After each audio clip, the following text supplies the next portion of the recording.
d'être au rendez-vous sur cette question.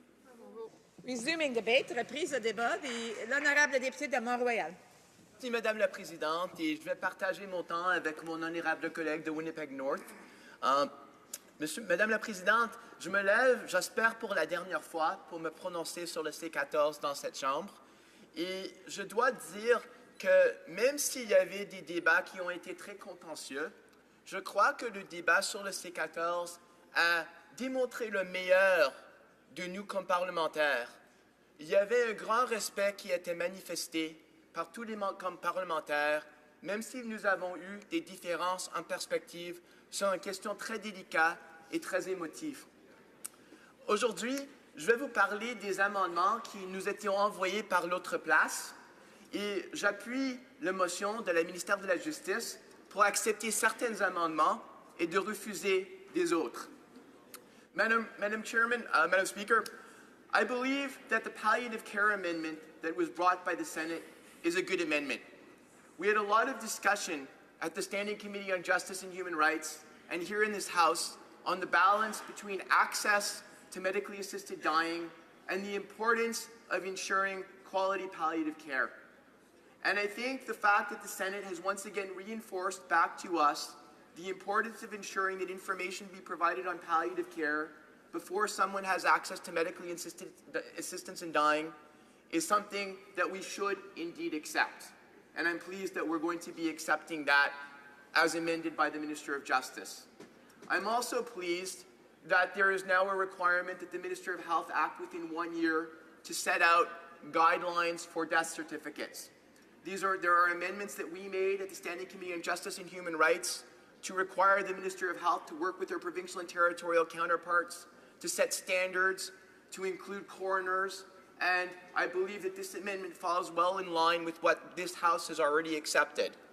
Finally, I also believe that it is entirely legitimate that the Senate ask for a deadline with respect to the studies that will be done on advanced directives, mature minors, and psychological illnesses, and that requiring them to be delivered back to Parliament within 2 years from the time frame from when the studies begin, which we in committee had amended to say must commence within 6 months, is also a very reasonable requirement. What I think is also eminently reasonable and strongly follows the will of the House of Commons is the Minister rejecting the amendment to remove the criteria of death being reasonably foreseeable. I think, Madam Speaker, that to remove that requirement entirely changes the bill.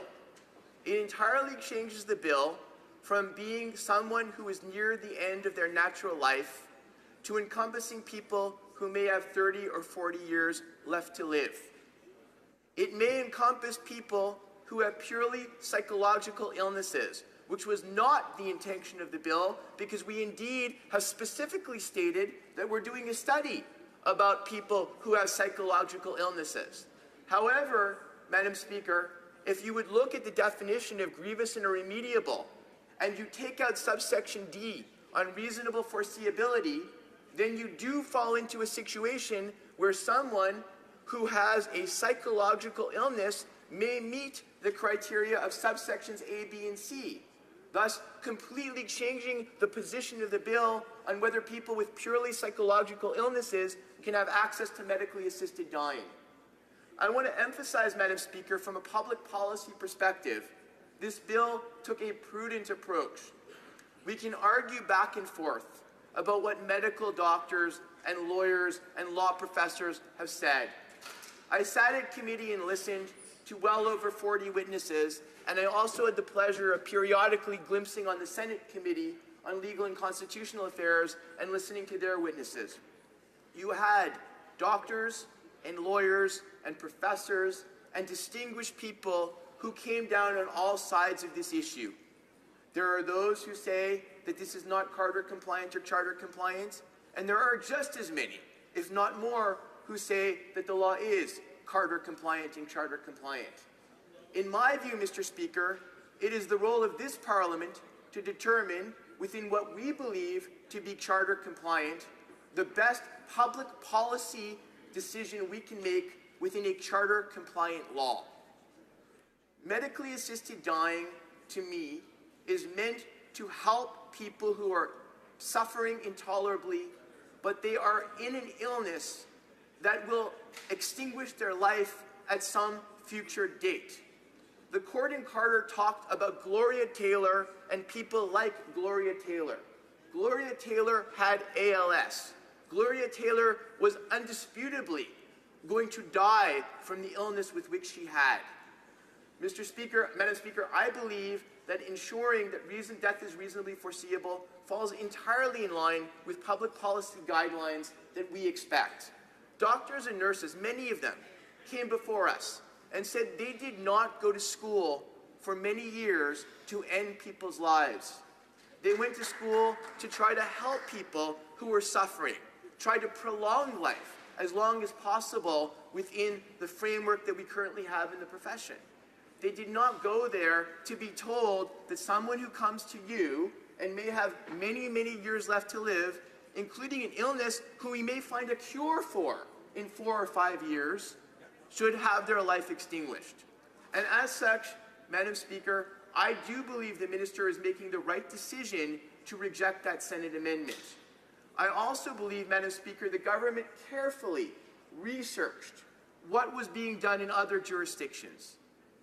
There are only 9 jurisdictions in the entire world that have legally regulated medical assistance in dying.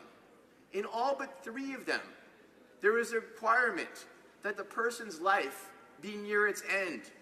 Whether Colombia, whether the 4 United States that have these rules, whether Quebec, which adopted its own end-of-life framework, which I understand is different and was pre-Carter.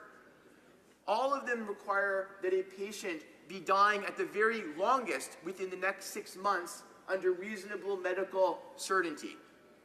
Only in the Netherlands, Belgium, and Luxembourg do we allow people to have their lives taken by medically assisted dying if their natural life is not close to an end. And what kind of situations have we seen in those jurisdictions, Madam Speaker? We have seen people that I believe that many of us in this House would believe should not have access to medically assisted dying, being given medically assisted dying. Twins in their 40s who were blind and starting to go deaf, for example, but had no other conditions that would other end their life. Those people needed help, real help, psychological help, help living their lives, not being told, yes, you should go die together now. People who were purely psychologically ill, who could not get over traumas related to sexual assault. Now, these may be incredibly traumatic psychologically, but there are ways of helping those people that does not involve medically assisted dying.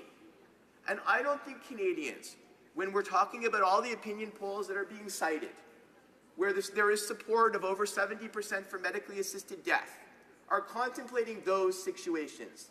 They're contemplating situations where someone is nearing the end of their natural life and is in intolerable pain.